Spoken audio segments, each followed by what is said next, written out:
me suis dit que les technologies et l'apport de la musique concrète pourraient m'aider à faire une œuvre beaucoup plus intéressante. Et c'est pour ça qu'on s'est intéressé au support de la musique, des sons, c'est-à-dire le vinyle, le ruban analogique, puis ensuite les formats numériques. J'ai-tu un CD? Non.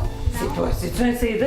Avant, si on voulait écouter de la musique, il fallait brancher une grosse radio, ça prenait beaucoup de place.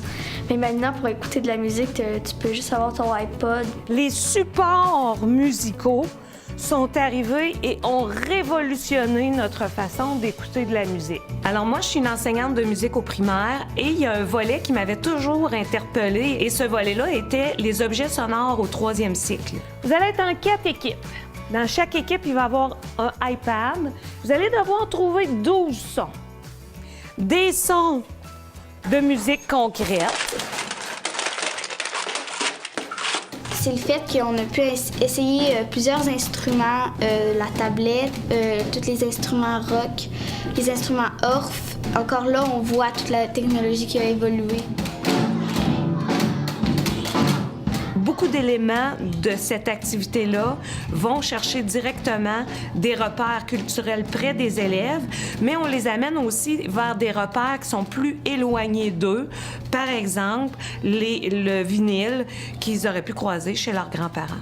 Je voudrais vous présenter Roxane Turcotte. Et là, aujourd'hui, elle est ici pour vous présenter un peu comment elle procède pour faire ses compositions de musique concrète. Et vous allez avoir les mains sur les touches, vous aussi, pour en réaliser une petite. Le processus de création qu'on a fait avec les élèves aujourd'hui, qui était vraiment très, très intéressant. L'instrument, c'est le son. Donc, c'est différents bruitages, un peu comme au cinéma. Donc, l'idée, c'est recréer moi, j'appelle ça le cinéma pour l'oreille. Parce que depuis l'apparition de ces supports-là, la musique concrète est née. La musique concrète étant l'insertion des bruits qui réclament leur place au sein de la musique. C'est-à-dire que c'était un art qu'on ne pouvait pas faire avant l'apparition de l'enregistrement et la diffusion de ces sons-là par les haut-parleurs. Et là, ils vont transformer le son pour que ça devienne autre chose. Et ensuite, ils vont placer les sons dans différents endroits sur le logiciel Audacity, dans le fond, selon un sujet qui les attire. Qu'est-ce que vous voudriez faire avec ce son-là? Voudriez-vous qu'il y en ait plusieurs, qu'il y ait plusieurs choses qui se passent? Peut-être que tu pourrais copier la fouille.